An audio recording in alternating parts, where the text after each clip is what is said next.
Hello, everybody. Welcome to Matt's Movie Mania. First and foremost, I hope each and every one of you are having a great morning, evening, dawn, day, or dusk, all that lovely stuff, because life is really too short as is.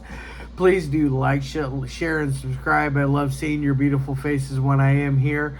I know I have an awful lot on my plate sometimes, but I've been away for a few weeks because I've been extremely busy with the move.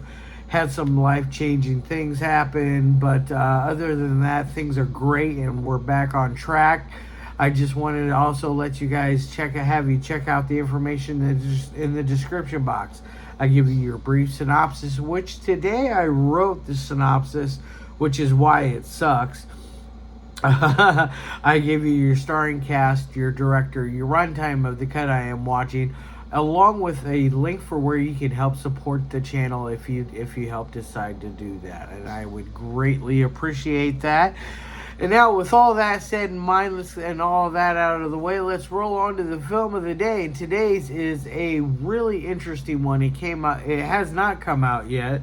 It is still in production post-production as far as I know. And it is the 2023 film known as Das Fotzen Spiel. I think I pronounced that correctly. Either way, it is directed by our good friend Kieran Johnston, excuse me. I am so sorry, Kieran. He did a fantastic job with this. It only runs at about 22 minutes, just under that 23-minute marker. It is very, very, very interesting for its short run time. Now, what exactly is it about? Now, this review will not be a very long one, being that it is only a 22-minute film, but we'll see how long I get it to last. But it stars our good friend Martin W. Payne, which we all know Martin from lots of previous other films. Also has Kieran Johnston in there as well, playing Fotzen number 1. And then we also have our other good friend Jason Impey playing Fotzen number 2.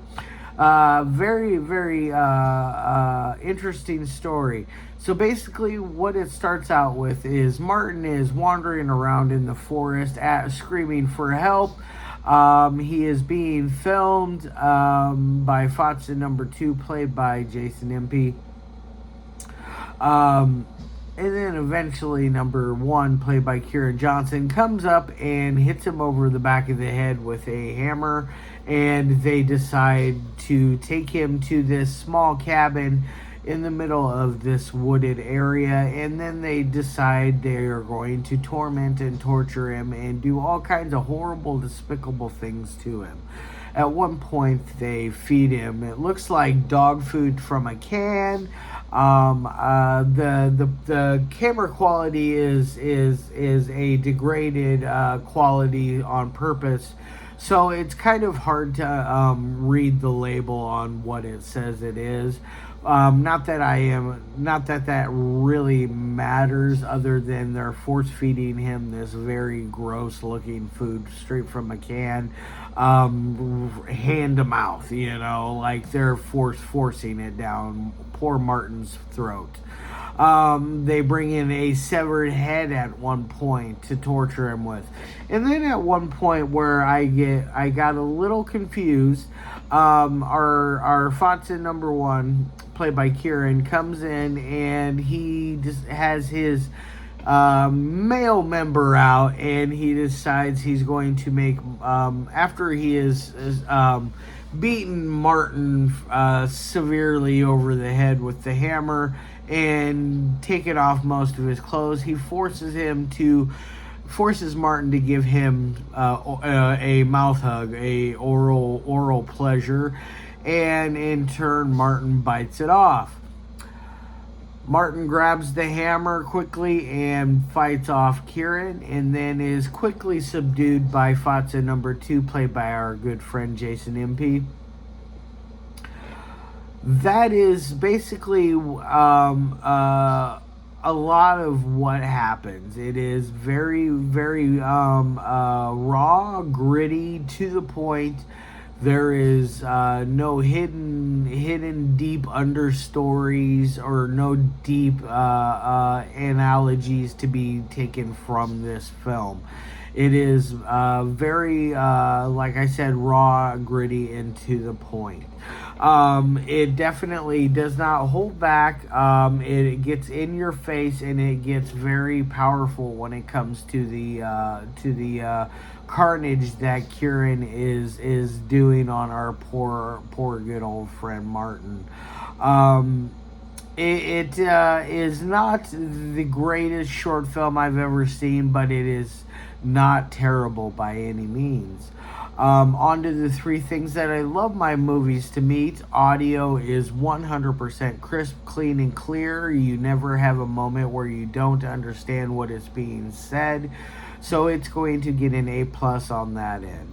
Now on to the dialogue. The dialogue is fun. It is hip and new. It is what I feel like most normal people would talk like if they were in this situation, whether you be the villain or you be the victim.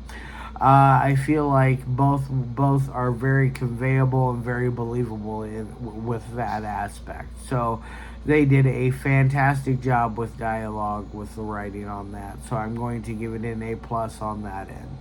On to editing. Editing is where the bread and butter lies in this story. I think it is edited together very, very smooth, very clean.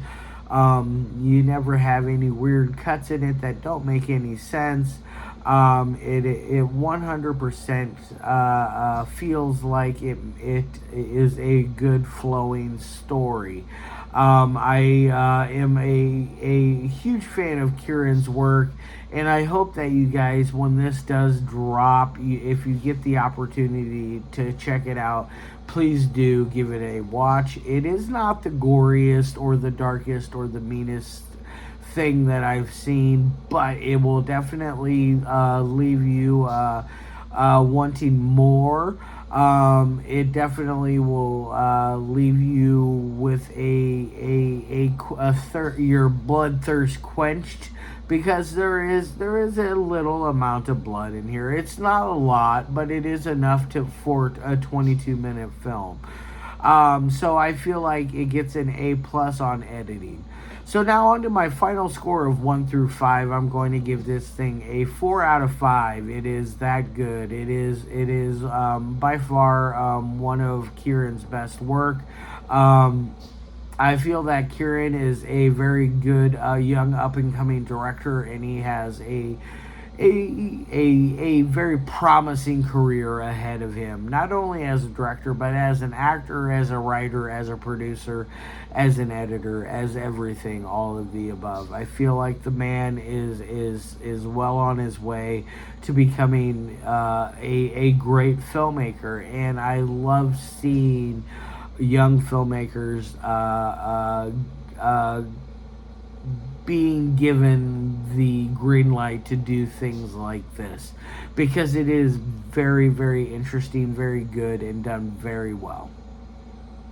All right, guys, I hope that I did a good enough review for you on my one back. I hopefully will be back tomorrow with another. Either way, I have stuff for the month to review. If you are a director and you have anything that you want me to review, please get a hold of me on Facebook. You know, I am always open and free to squeeze you in, to get you in somewhere in this month. I'm going to try to fill out the rest of the month as best as I can. Even with the holiday coming, I know that will obviously put me off a little more, and I won't be here for that. But anyways, I love all your faces. I hope you have a wonderful day, and as usual, peace.